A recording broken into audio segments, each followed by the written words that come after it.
Јас постапив според оно што им го ветив на граѓаните, а тоа е дека ќе има ревизија на начинот на кој што се трошени парите на граѓаните. Сметам дека граѓаните на општинен центар и нови во Република Македонија имат апсолутно право да дознаат на кој начин, како што кажа, се трошени нивните средства. Исто така, имам црста намера да го исполнам тоа што го ветив околу транспарентноста на овие наоди, така да од овој момент целиот извештај што го подготви експертите ќе биде ставен на веб сајтот на општината, за да можат сите заинтересирани страни, сите граѓани да имаат можност да дојдат до податоците кои што го беа објавени. За жал, да кажем на крај дека се потврди мојата, односно нашата констатација, нашето стравување, да кажем дека целата постапка е сами од почетокот незаконска. Потоа да го соопштам мојот став дека овој документ ќе биде предаден до обвинителството во Република Македонија, затоа што очигледно според она што можевме да видиме, овде има материјал со кој што тие сериозно треба да се занимаваат.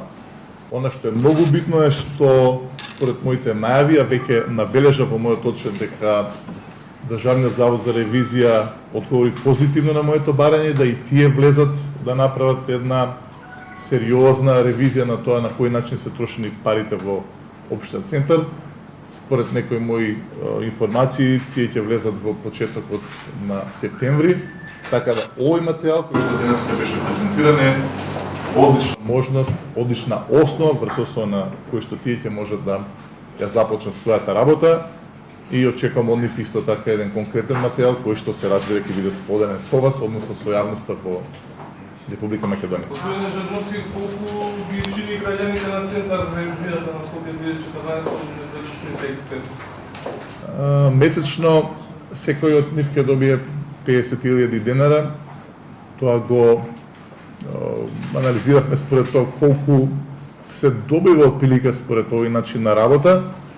Меѓутоа убеден сум дека граѓаните многу повеќе се загрижени за тоа колку ги чинеше овој проект, отколку за тоа колку ќе добијат експертите. Пак велам, ова е една сума која што е апсолутно реална за тоа што они го работат, затоа што ова работа не е лесна и затоа што се работи за навистина експерти кои што се признати не само во Македонија, туку многу пошироко.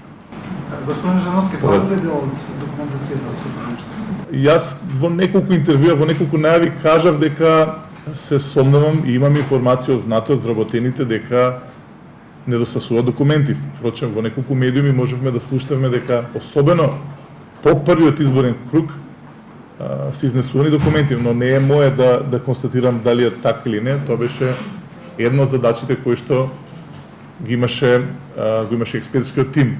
Сите документи што се во општинен центар, како што и тие кажа, се на располагање. Она што недостасува се разбира ќе биде откриено во втората фаза. Да подсетам дека следи по овој прелиминарен извештај и финален извештај кој што, како што знаете, според одлуката треба да биде 6 месеци по денот од како почна да работат.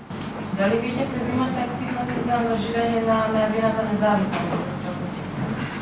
Таа е финансиски многу скапа и ќе треба да се одвојат сериозни делови од сериозен сегмент, сериозни средства од буџетот на општината. Јас разговарам, не би сакал да откриам со кого, меѓутоа со неколку амбасади, за да можам оттаму да добијам помош од оној сегмент кој што они го нарекуваат помош на отчетно работење, транспарентно работење на институциите во државата, меѓу кои што сериозно припаѓа општината, односно особено општина центар.